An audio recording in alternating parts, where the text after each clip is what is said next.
Gate, which don't have cycling but are just powerful enough to keep creatures at bay. Hieroglyphic Illumination, 3 farm to market. You got to love that. Countervailing Winds and Forsake the Worldly, as well as a Lay Claim and a Pull from Tomorrow. So this is just a sweet deck. Yeah. By the way, he's got 2 combo pieces down already. Some of the French players at the Pro Tour actually played this deck.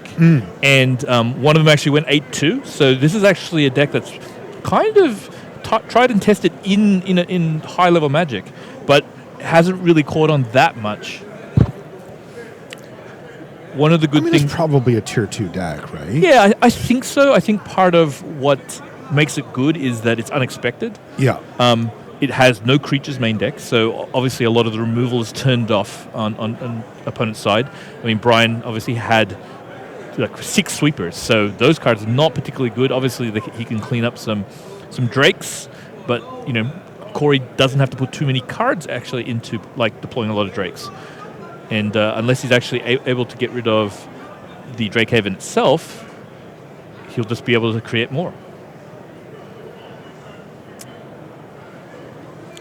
So one of the cool kind of interactions that Corey's deck has is the Search for this counter needs 7 cards to flip, and cycling is the perfect way to actually put cards into the graveyard pretty quickly. So he actually can very, very fast turn that Search for Azcanta into Azcanta the Sunken Ruin, and then he can actually use that to search for pretty much every card in his deck that's not a land. Right. So he can go to like Drakehaven, other cards like that. And just keep the engine rolling. Now, interestingly here as well, though, for Brian, is that he's in the unenviable position of having one of the key cards down, and then Anointed Procession, and he's sitting at 20 life. This is kind of the dream, but he does not have A, any token generation, and B, any repeatable token generation. Yes. And so it's not doing anything. and really, I think if you give the blue-white cycling deck too much time, you're just going to be kind of run over with a little bit of card advantage generated from the cycling triggers. So Brian plays a Anointed Priest, which is not... this is just embarrassing. Yeah, it's not very good in the main. Doesn't block anything in Corey's deck. Life is not that important because Corey attacks for big chunks with the Drakes. Yeah, I mean, we've seen that the Anointer Priest, if you can get a multiples out, can completely go off. And that could be relevant if this game goes for a really long time. But you see here, Forsake the Worldly from Corey Lerch just doing insane work. He's got a 1-of in the main deck. And for those of you paying attention there, he did cycle it first, and then he cast it from his graveyard using Abandoned Sarcophagus. So Corey just getting full value and reducing Brian Lee's board down to an Anointer Priest. Not good, man. I mean, let me tell you, if you like value, blue-white cycling's your deck. Because gosh, I am a fan of value. I want to see a Drakehaven. Yeah, no, and I think it'll just be a matter of time after, like, Search for Azcanta flips, and it's flipping right now.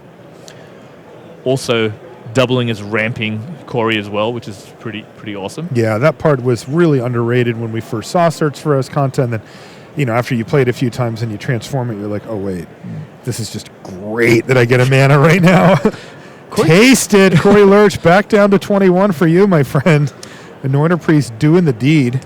I think what you have to hope for against blue-white cycling, if you don't have any pressure, is for them to just run out of cycling cards. I mean, that's kind of hard, obviously, because they have cards like Hieroglyphic Illumination and like Search for Azcanta the Sunken Ruin. There's a Drakehaven game.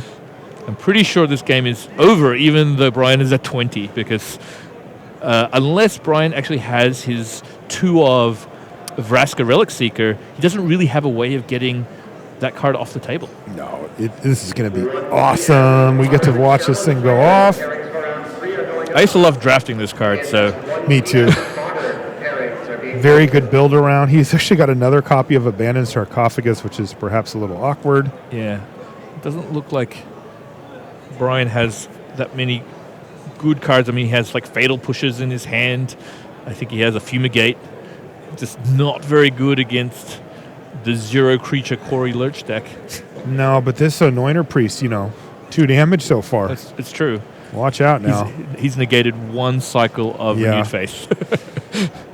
Okay, playing a... Legion's Landing, I guess? Is that what this is? Yeah, it's a Legion's Landing, so it creates a Vampire. gives him a way of making kind of recurring tokens if he's able to flip it. But it's a tall order here because he still needs another creature. Yeah. Are we going to see any cycling happening here from Corey? Yes. His engine is fully online. Yeah, he cycled his Renewed Faith. Okay, so gaining some life, getting a card, getting a Drake. Now he's kind of like fully operational. He has a lot of cards in his graveyard that will give him gas. He's got cast out, so he can actually cast out the Legion landing if he thinks it's going to be a threat. He's got a hieroglyphic illumination in the graveyard, so if he needs to refill his hand. I really think this game is well in control of Corey. And 3 p.m. Sealed is at the Black Gathering Point. And when you have multiple 2/2 flyers, it doesn't take that many turns to actually kill your opponent. No, and he could have even more of them by the end of the turn, depending on what's in his hand. And this thing just gets completely out of hand. Brian drawing a second Fumigate, so just these kind of dead creature removal cards, just not very good at all. It's just getting in for one, but leaving his vampire back here. Suppose he just fears a instant speed Drake. Yeah, I think so.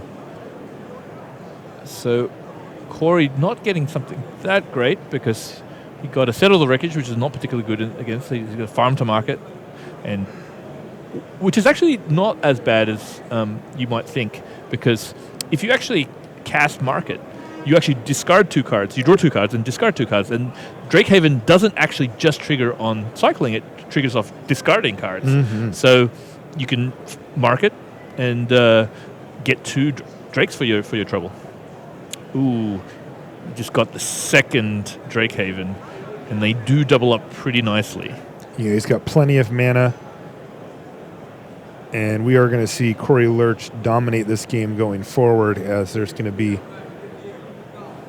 the sky will be darkened by the number of Drakes in the air in a minute or two here, and Brian's deck has had its engine shut down. Yeah. It's playing cards that are not only fair, but embarrassingly fair at this point. A 1/3, a 1/1 with lifelink. These are cards that are meant to be played alongside other things. Yeah, I think one of the great things about the cycling deck is that nearly every card has cycling. So if it's bad in your hand, then you can get something else and get closer to your actual combo. And it also has some filtering with Farm to Market. So it's really, really hard to have an unplayable hand. It really sculpts itself pretty quickly. Cycles away a lay claim there. Doesn't see any juicy targets and figures he'd rather just have the card and the Drake. Yeah, Hard to blame him. Plus, he can just cast it. I guess he could start. He could lay claim the Legion's landing and then start making tokens as well. He could do that. It may have been worth it to lay claim an Anointed Procession if it were still on the battlefield, because he actually does make a significant number of tokens, but he did too good of a job getting rid of them. He exiled one and countered the other, so no such target. Yeah, really, we're just kind of waiting for Brian's life total to get to 0. It's fairly inevitable at this point.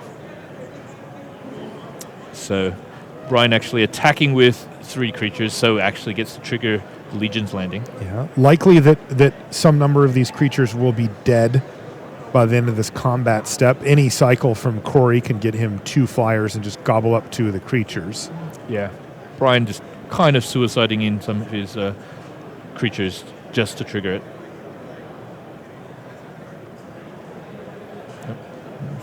Is it Adanto first fort? The first fort.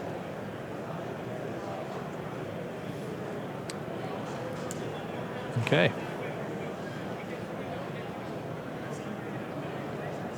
Oh, he's going to go ahead and wipe the board here.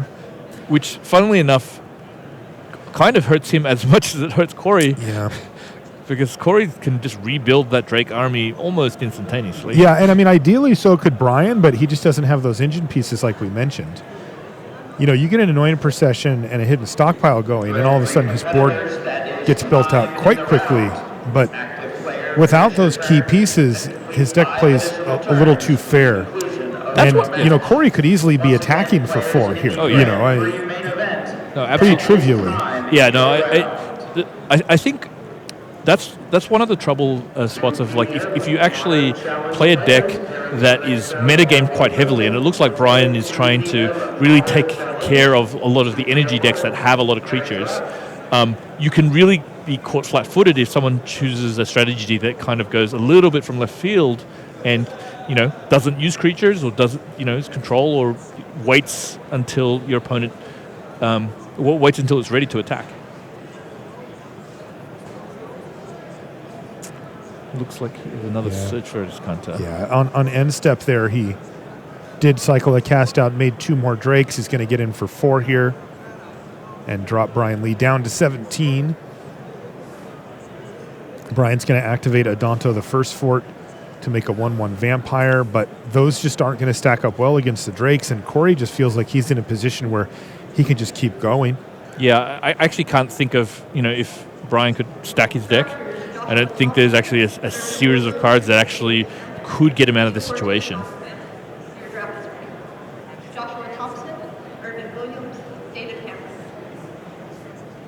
Luckily, the feature match area has enough Drake tokens. For now. You're going to need a handful of them for Corey.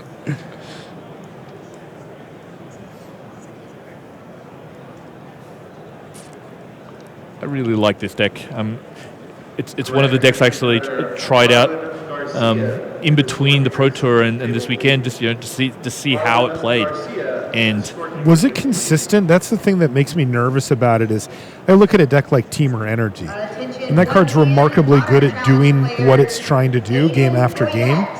And this deck has some pretty great stuff going on, but without the Drake Haven, can fall a little flat. Yeah, I think it's good at setting up its combo because it has a lot of cycling cards, so it filters through its draws. It actually also has cards like Search for Kanta to basically get to those cards. So actually it's pretty consistent because it doesn't get a lot of disruption from the opponent in game 1. Okay. But after sideboarding, Brian actually has a bunch of cards that actually help him.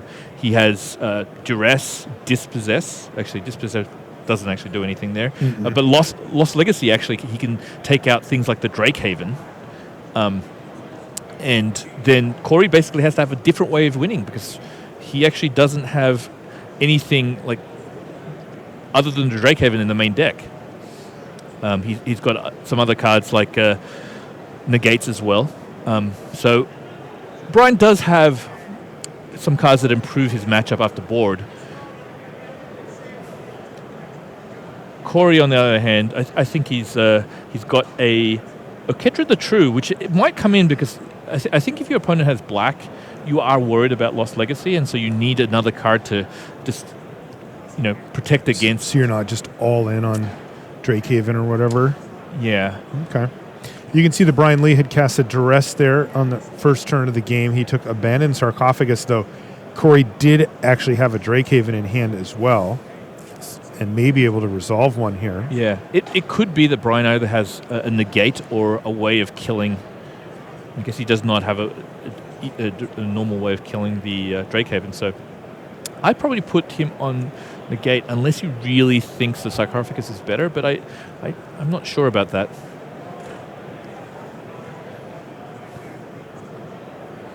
It's possible that Brian didn't bring in the Dispossessors to try and get the Sarcophagus. Interestingly, Corey's just going to play a land and pass a turn. He's not going to go for Drake Haven here.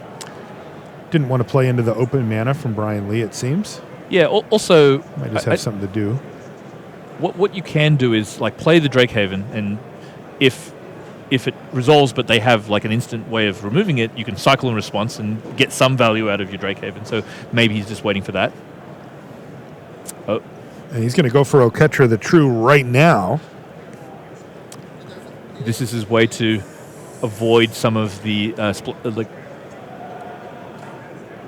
the cards like Lost Legacy that punish you for having very few win conditions.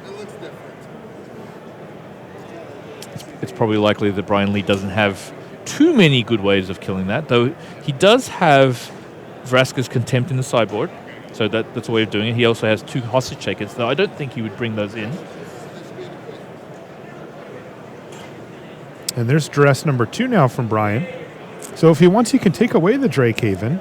Yeah. What are his other choices? Looks like Cast Out, Censor, and Forsake the Worldly. So Drakehaven being the one that kind of stands out. yeah, I mean, he could go for the Forsake the Worldly if he has a combo piece in his hand and he wants to like protect it. But obviously Corey has Cast Out as well. I think he has to take Drakehaven, but I'm kind of worried that Brian doesn't have any of his permanents on the table, like that like are part of his engine. There's no hidden stockpile. There's no anointed procession. So yeah, he's drawn a very reactive hand here, and he may be able to take away Drakehaven and just lose anyway. Yeah, I mean, Oketra hits pretty hard. Yeah. She hits for 6 damage when she gets online. He's going to need to control 3 other creatures minimum to be able to start attacking with Oketra. Luckily, she provides her own army. Mm-hmm. So a steep cost, 4 mana to make a warrior, but still. He takes the Cast Out. So it does look like he may have something to protect here, though. Leaving your opponent with the Forsake the Worldly means that, Vraska. Yeah. That's what it is. That's one of the only cards that Cast Out can kill, but Forsake cannot. Yep. So, but Vraska is still a little dangerous. I mean, it is a threat, which is good. But if Corey just sits back on the Oketra, like, I believe that Vraska is a destroy. Yes. So Vraska can't actually deal with Oketra. That's right. And that's actually a big problem in the long term. And as a result, it looks like Brian's just going to go ahead and stay conservative here and just play Anointer Priest instead. Yeah, I think that Corey's best strategy is to just sit back, like, you know, he's not in any danger from dying from Brian, and then just make warriors, and get Oketra online at least to attack, so he can start taking chunks out of Brian's life total. See, he's not even playing his Drakehaven. No. Knowing that if Brian left him with Drakehaven, he probably has a way of dealing with it. And so it's actually pretty like canny by Corey. Is like, okay, well, my opponent cast 2 duresses, refused to take the card that beat him the last game. Right. So why would he do that? So he probably would do that because he has a way of killing it. So either, something like a Forsake the Worldly, Cast Out, cards like that. Brian plays Vraska. The Vraska can only kill a warrior on this table. So it may be that Brian actually might make pirates so we can start pressuring Corey, because it doesn't seem like doing anything else makes a lot of sense. And maybe even eventually get to Vraska's ultimate. Michael Vieira to table 1048 for your sealed event, please. Michael Vieira. Okay, so Corey choosing not to actually make a warrior, so he might be a little bit worried about Vraska. I think I would just not be that worried, but maybe Vraska does go to 8 loyalty, so she's very, very hard to kill right now. That's right, and he's got 2 blockers, one that she brought, and plus the Anointer Priest. So things are... You could see how you could be concerned about Vraska here. Yeah.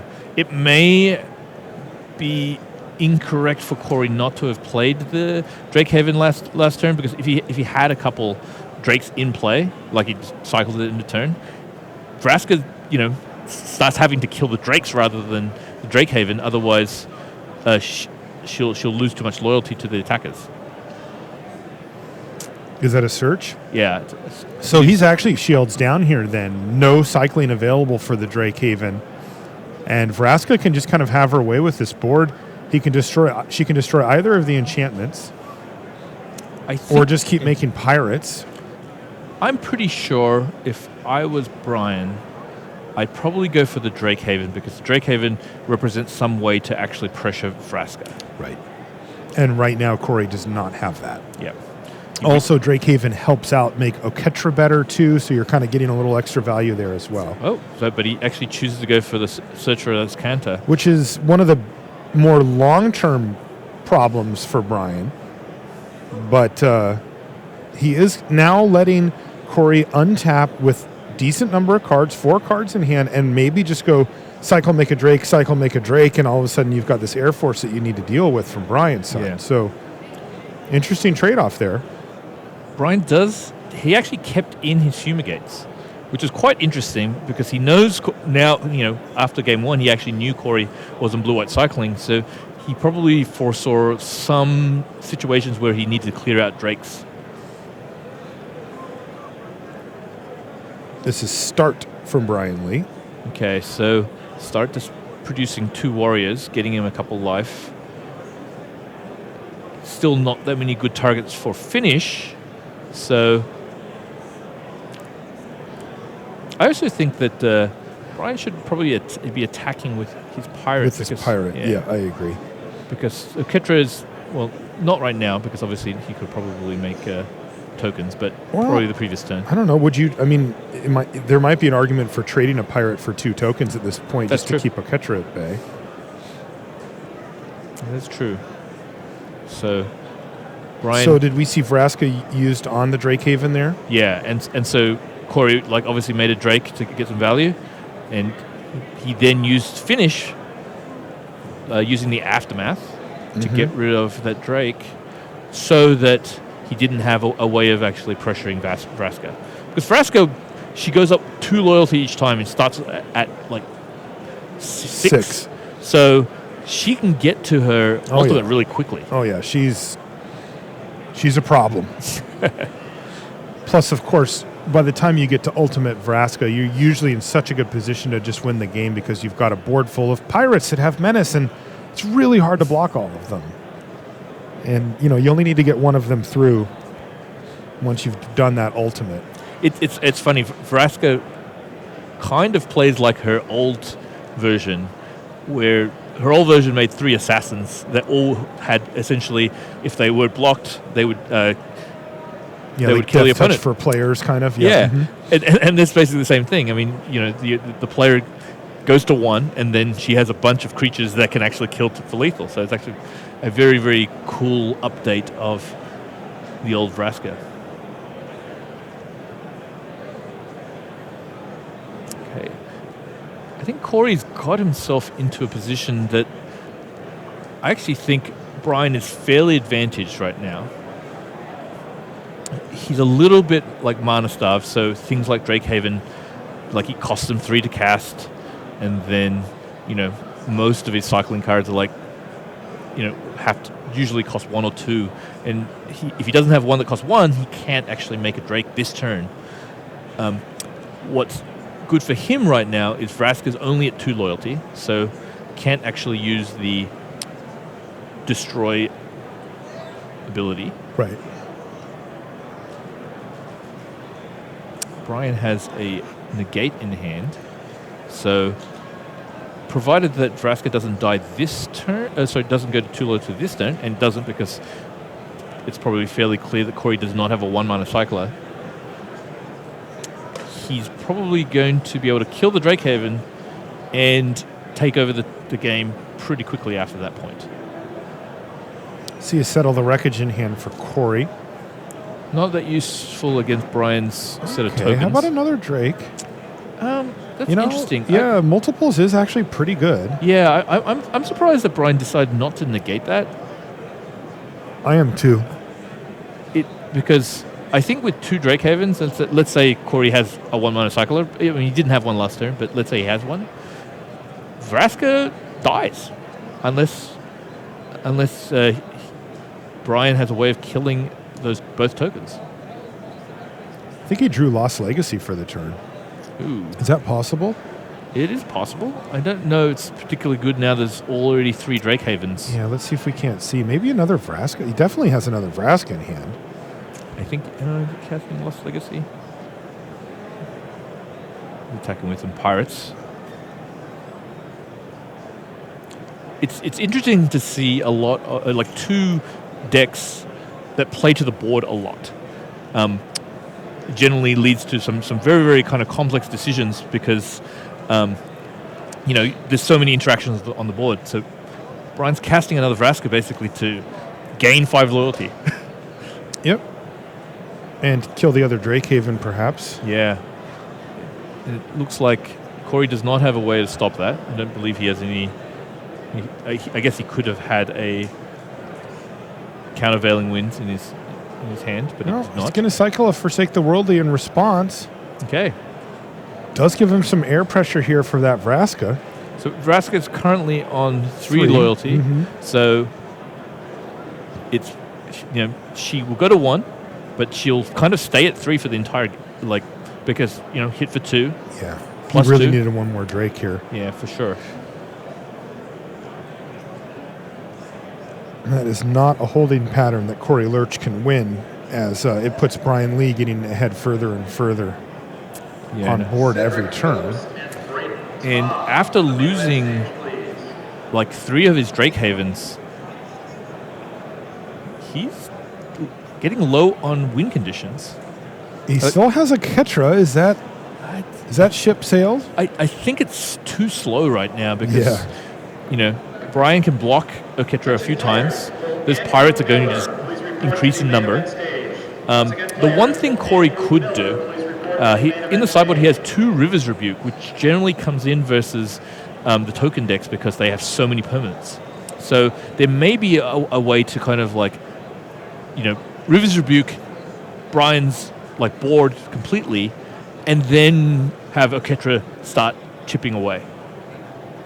But that's a lot of things to go right. Right.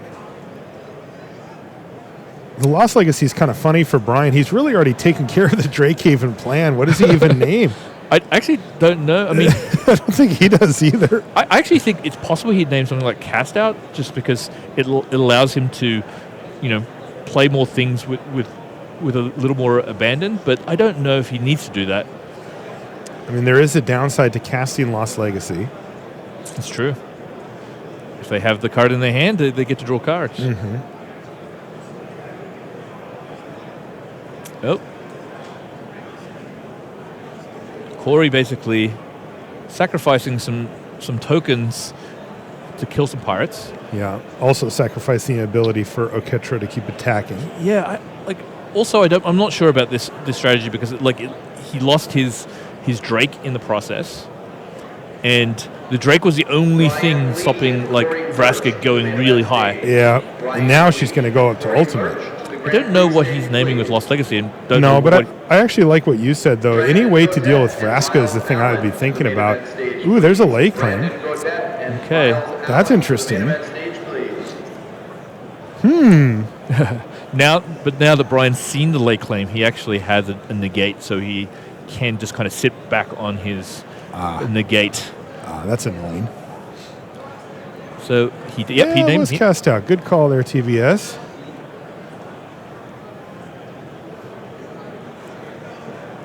Gets to have a little look-see as well. Oh, he saw those rebukes, so now he knows he doesn't have forever basically to win this game. That being said, I think it's pretty hard for Corey to come back. Almost like a reverse of game 1 where there's so much inevitability on Brian's side. It's very possible that he even gets to ultimate Vraska, which would be sweet. I've never seen a 6-mana Vraska ultimatum. Oh, I have. What do you? Ultimated? Yeah. Oh, yeah, I have. I did this week on Magic on. Oh, really? Yeah. Wow. What deck were you Against playing? me. I was playing Guillaume's deck. Oh, okay. What deck was Vraska in? The energy deck? Yeah. Okay. Out of the sideboard. Did you automatically lose on the spot? Oh, no. Oh, I totally won that game. You had settled the wreckage or something like that? Well, I had that, but what I actually did was disallow the ultimate. Oh, jeez. That's so brutal. Well, but my opponent was very smart, and they waited till they had excess loyalty on Vraska. Right. So Vraska actually stuck around, made my life difficult, but not quite difficult enough. It was a good, close game. Okay. That's a Legion's Landing now from Brian. Yeah.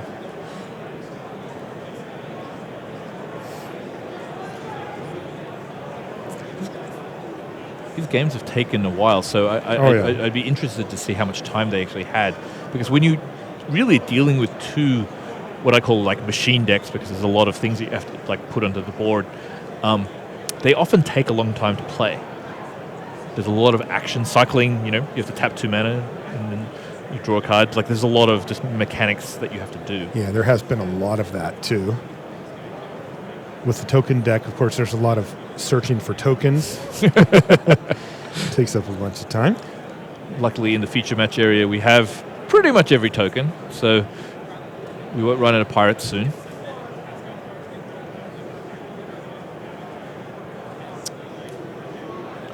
Corey's drawn his final Drakehaven, so this might be his. He's got to be pretty careful because even though we can't see Vraska right now, I believe she has more than 3 loyalty, so it will almost immediately get killed.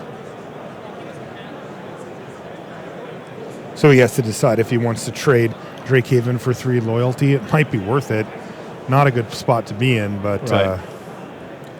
He also doesn't really have any cycling cards in his hand, so it's probably not right to play Drakehaven unless you can at least make 1 Drake. Though he might have a farm to market in the graveyard, but he doesn't really have enough mana to get 2 Drakes with his farm to market. He can make 1, but I think he's contemplating fumigating. A little pump fake for the got me in the air. Okay.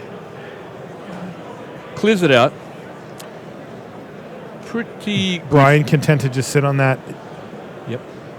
Vraska here.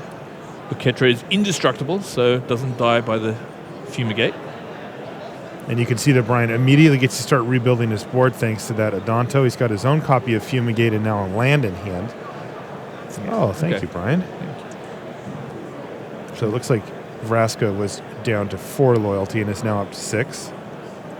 Okay, so and Corey again left with no way to pressure Vraska.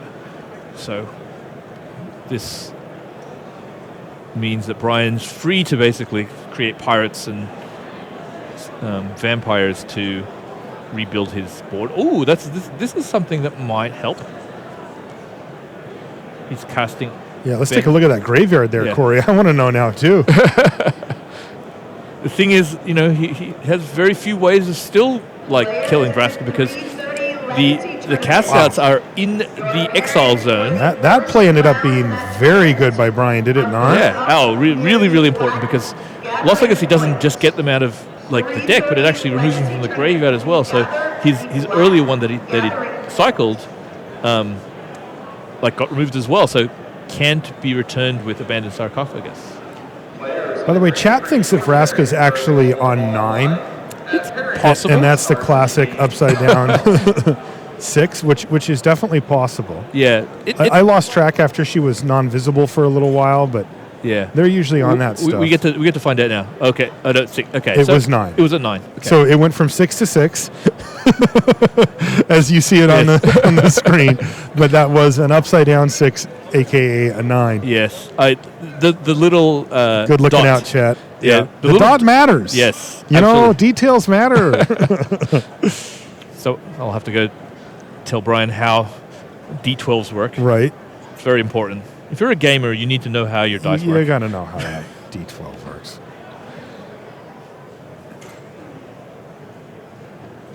So even Abandoned Sarcophagus may just be too late here, even though it's like a draw 6 for Corey. Yeah. I mean, he has the lay claim, so... it's gone now, but is the lay claim get the job done? I mean, he basically has to do it on Vraska. Yes. Oh, he's got a lay claim in his hand. Yes. Okay. Remember, Brian was forced to use that negate earlier. Right. So he got no value out of the sarcophagus, but lay claim stealing your Vraska is kind of interesting. Yeah, because he actually doesn't have enough creatures to pressure. We're just speeding up the game a little bit because we know it's taking a while. This match is taking forever. But this match has been pretty sweet. It's been great. There's a lot of interesting decks. I mean, I think that's pretty cool. So he was actually able to get 2 vampires from Adanto because of why did lay claim go to the graveyard here? Yeah, it should be on. I think they probably They just forgot. Anybody know any time travelers we can send back to let that can just be really important, like if Brian draws a way to get rid of an enchantment. We've seen quite a few of those. Oh, yeah. That's a pretty big deal. Table 28. So Ray Sato versus Paul D. Table 26. Corey Baumeister versus Philip Lauren. And table 1. All right, well, it sounds like they're calling feature matches I hear in the background here, which means that we're going to have to cut this one short. But I can tell you that what you see here is what happens is Brian's able to finish off this game and defeat Corey Lerch, but they actually just didn't have enough time to finish the third game. So they ended up in a draw, which is really sad because this is a super cool match to watch. But yeah, cards like Fumigate here delay the inevitable for long enough that they end up not being able to finish. So a draw here, but a cool matchup. And again, players are just getting called to the feature match here, so we're going to have live Magic right back at you after a few minutes. We'll be right back.